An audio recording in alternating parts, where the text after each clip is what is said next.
Bob, Bob, Bob, Bob, Bob, Bob, Bob. Je sais pas trop si vous réalisez, mais on en est déjà au 3e épisode. Et pour fêter ça, j'ai décidé de vous parler du temps plutôt proche, ou à l'inverse de maintenant, je faisais rien de ma vie. Une période sombre, remplie de doutes et d'incertitudes, qui s'appelle le chômage. Et pour parler avec moi de ce sujet, j'ai invité une amie très proche qui s'est retrouvée dans la même situation et qui a traversé ces épreuves en même temps que moi. Bonjour Lauriane, et bienvenue. Salut Bob. Avant de débuter, est-ce que tu veux que je te laisse l'honneur d'annoncer le début de l'épisode ? Oh oui, avec plaisir. Tu sais déjà ce qu'il faut dire, hein, puisque t'as écouté les 2 épisodes précédents, tu me confirmes ? Ah, je te confirme ça à 100%. Et de quoi ça parlait ? Eh bien, j'ai un petit trou de mémoire et je suis désolée.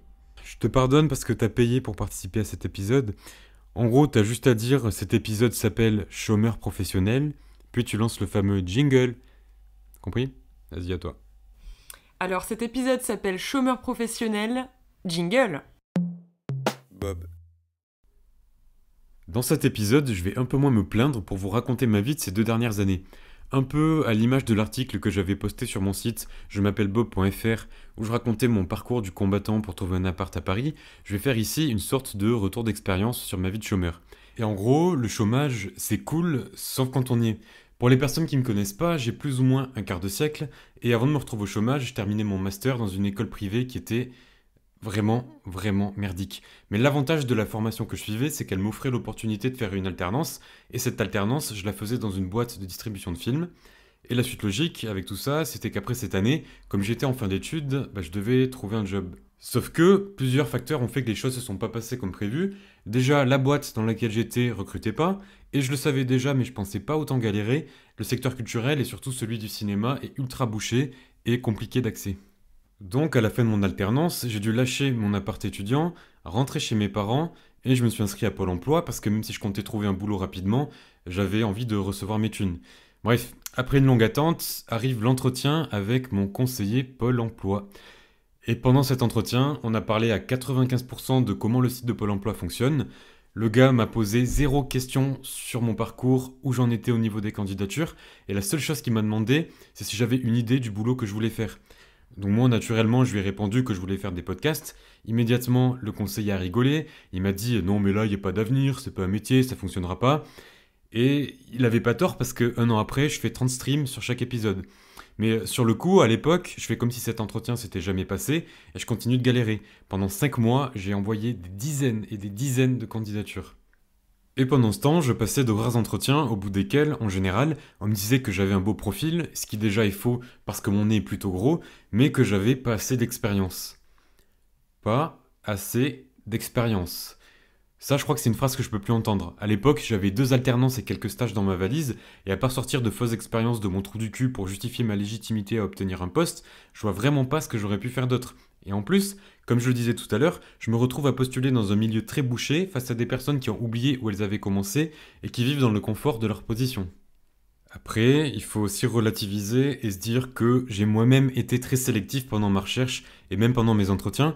Par exemple, une fois, j'ai volontairement raté un entretien parce que la femme avec qui je le passais n'arrêtait pas de faire des anglicismes de start-upeuse du genre « Il faut être aware de ce qu'il se passe dans le secteur ».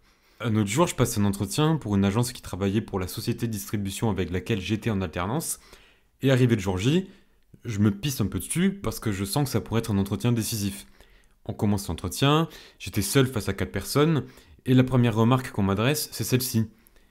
Vous avez fait quelques blagues sur votre CV qui montrent que vous êtes une personne très marrante, mais là je comprends pas, quand on vous voit on se fait un peu chier. Ça, autant vous dire que ça vous met direct en confiance. Heureusement, le reste de l'entretien se fait dans une certaine normalité, et arrive enfin l'heure de la dernière question. On a contacté votre ancien responsable, donc celui de la société de distribution, et on lui a demandé ce qu'il pensait de vous, est-ce que vous voulez savoir ? Je leur réponds que c'est une question très conne, et que oui, je veux savoir. Alors, il nous a dit que vous étiez quelqu'un de très agréable, drôle, professionnel et compétent. Et là, je me dis, super, c'est gagné. Sauf qu'à ce moment-là, eh bien, il se passe ça.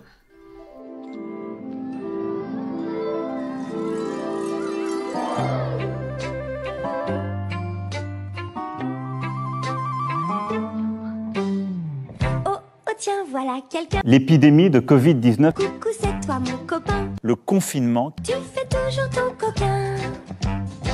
Mon virus, malin.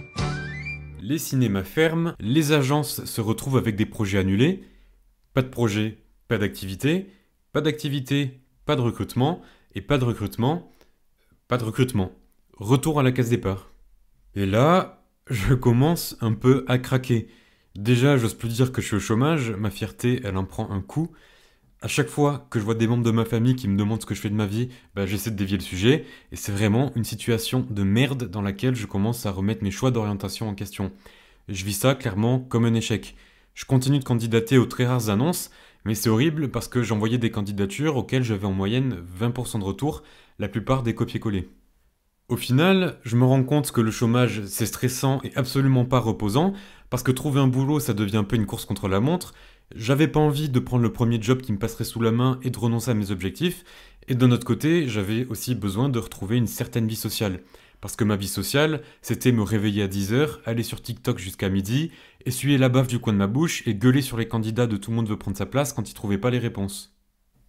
Le temps passe, c'est long, puis un jour, surprise, petite lueur d'espoir dans cet océan de négativité, je vois que la société de distribution pour laquelle j'ai travaillé pendant 1 an cherche à recruter un poste similaire à celui que j'avais dans mon ancienne équipe. Donc là, comme moi à l'époque, vous vous dites « bingo, il a été pris ». Fin du podcast. J'écris à mon ancien responsable, puis à mon ancien RH, qui m'informe qu'on reviendra vers moi pour discuter de la suite. J'attends 1 semaine, 2 semaines, je relance la RH qui me dit qu'avec le Covid et le confinement, le recrutement prend plus de temps que prévu.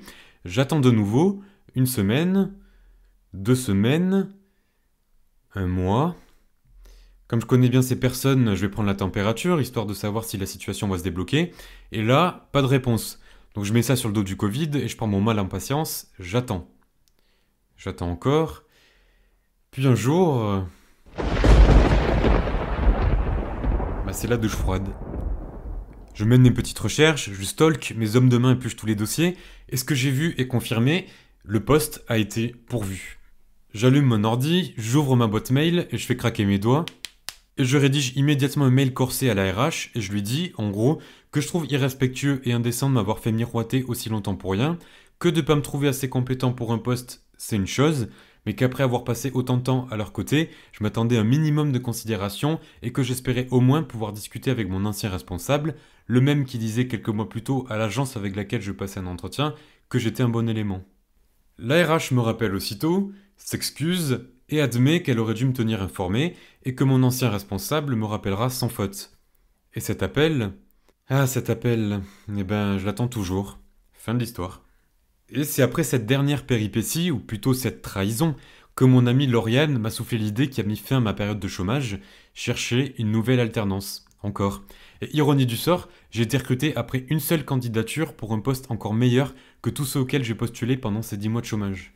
Et cerise sur le gâteau, au final, le Covid m'a aidé dans le sens où j'avais une bonne excuse pour justifier ces plusieurs mois sans travailler, et je me rends compte que si j'avais pas pris cette décision, vu la situation actuelle, ça l'aurait pas fait.